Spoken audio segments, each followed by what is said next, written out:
Selamat Ya, datang coba. di podcast kami Kelompok 3. Hari ini kami akan membahas terkait isu yang sangat hangat dan penuh kontroversi, di mana tambang nikel di Raja Ampat, yang dikenal dengan sebuah wilayah dunia dengan keindahan laut dan keanekaragaman hayatinya. Tapi Raja Ampat ini kini menghadapi ancaman serius dari ekspansi tambang nikel itu sendiri. Bersama ini, dalam podcast ini saya akan ditemani oleh dua teman saya. Tapi sebelum itu, perkenalkan nama saya Mega Somadika. Saya dari instansi BKPSDM Kabupaten Mamuju Tengah dengan jabatan Analis Sumber Daya Manusia Ahli Pertama. Nah, selanjutnya, teman saya akan memperkenalkan dirinya. Silakan Mbak Mawadi dulu ya. Ya, Oke, perkenalkan saya Mawada Umi Solika dari Dinas Koperasi Usaha Kecil Menengah Perindustrian dan Perdagangan Mamuju Tengah dengan jabatan Pengawas Perdagangan Ahli Pertama. oke. Oke, selanjutnya. Baik, perkenalkan nama saya Musin Fadli, jabatan Penata Kelola Pemberdayaan Perempuan dan Perlindungan Anak, unit kerja di UPTD, Perlindungan Perempuan dan Anak, Dinas Perlindungan Perempuan, Pemberdayaan Perempuan dan Perlindungan Anak, serta eh, Pengendalian Penduduk dan Keluarga Berencana. Oke, Oke, terima kasih sudah memperkenalkan diri. Selanjutnya, kita akan masuk di pembahasan kita kali ini, yaitu Raja Ampat terancam, kisah tambang ilegal di negeri atas laut. Sebelum masuk sama pembahasan narasumber kita, di sini saya akan menjelaskan terkait latar belakang Raja Ampat. Raja Ampat ini terletak di Provinsi Papua Barat Dayak yang dikenal sebagai salah satu kawasan dengan keanekaragaman hayati laut terbesar di dunia dengan 75% spesies sekarang yang dikenal. Selain itu, nilai ekologisnya juga Raja Ampat ini menjadi ujung tombak pariwisata laut, sumber penghidupan bagi masyarakat masyarakat lokal dan simbol keindahan di Indonesia.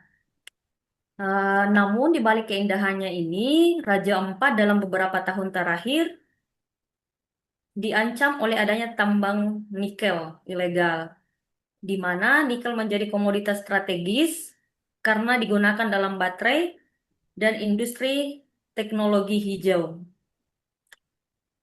Sehingga menyebabkan para penambang ilegal itu melakukan tambang sendiri di Raja Ampat tanpa adanya izin dari pemerintah setempat. Mungkin itu dari saya penjelasan sedikit terkait latar belakang Raja Ampat. Selanjutnya ke narasumber kita yang pertama, yaitu Mbak Mawada Umi. Silakan Mbak. Oke, selanjutnya di sini itu ada kasus-kasus terkait tambang ilegal dan juga dengan izin yang bermasalah. Dapat dilihat dari Desember 2024 lalu, telah dilaporkan ada kasus penambangan emas ilegal di kawasan hutan lindung Raja Ampat, yang merupakan sebuah aksi yang melanggar aturan konservasi dasar. Yang selanjutnya ada aktif beroperasi di pulau-pulau kecil di Way Sejahtera Mining, yang membuka tambang di luar izin lokasi seluas 5 hektar di Pulau KW yang menyebabkan sedimentasi pasir. Contoh selanjutnya ada PT Mulia Raimon Perkasa dalam aktivitasnya di Pulau Batang Pele. Izin yang dicabut dan dibiarkan pada 10 Juni 2025. Pemerintah mencabut izin 4 perusahaan tambang nikel di Raja Ampat setelah terbukti melakukan pelanggaran lingkungan. Namun, izin dari PT Gag Nikel tetap dipertahankan karena katanya operasionalnya berada di luar zona geopark. Banyak kritikus yang menyebut bahwa keputusan ini problematik karena Gag Nikel memiliki konsesi luas yang mencakup sebagian besar Pulau Gag, yang merupakan pulau kecil dan banyak bagian dari konsesinya berada di kawasan hutan lindung. Itu pendapat yang dapat saya sampaikan. Selanjutnya, jika ada yang ingin kan, Oke, terima kasih Mbak atas ini, atas pemaparan materinya. Selanjutnya ke narasumber kita yang selanjutnya, yaitu Mas Muksin, silakan Mas. Baik, kalau di sini saya menyoroti terkait dampak lingkungan, dampak sosial dan hukum adanya tambang di di Pulau Raja Ampat. Nah, yang pertama itu dampak lingkungan, yaitu kerusakan ekologis dan gangguan ekosistem laut. Nah, pembukaan lahan tambang di pulau-pulau kecil menyebabkan pelepasan sedimen ke laut, sehingga air menjadi keruh dan mematikan ekosistem yang ada di sana, seperti terumbu karang dan ikan-ikan yang hidup di terumbu karang. Nah, hutan di pulau-pulau kecil itu juga menyimpan air ketika eh, terjadi hujan, hutan-hutan itu menampung air. Sehingga ketika adanya tambang, jadi siklus hidrologi itu akan rusak. Sumber air tawar bisa hilang atau tercemar oleh logam berat. Nah, menurut laporan Greenpeace, lebih dari 500 hektar hutan telah rusak akibat aktivitas tambang di beberapa pulau di Raja Ampat. Bayangkan ada sekitar 500 hektar, betapa luas eh, hutan yang telah ditambang. Kemudian kerugian bagi masyarakat adat dan kesejahteraan masyarakat yang ada di sana. Nah, masyarakat adat itu punya hubungan kultural dengan ekonomi, dengan alam dan laut yang ada di sana.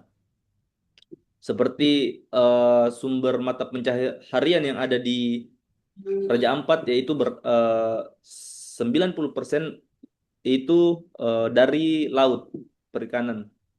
Nah, apabila adanya tambang ilegal ini atau adanya tambang di Raja Ampat, itu akan merugikan masyarakat sekitar.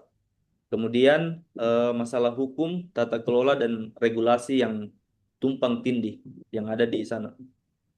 Salah satunya yaitu persoalan mendasar terkait celah regulasi.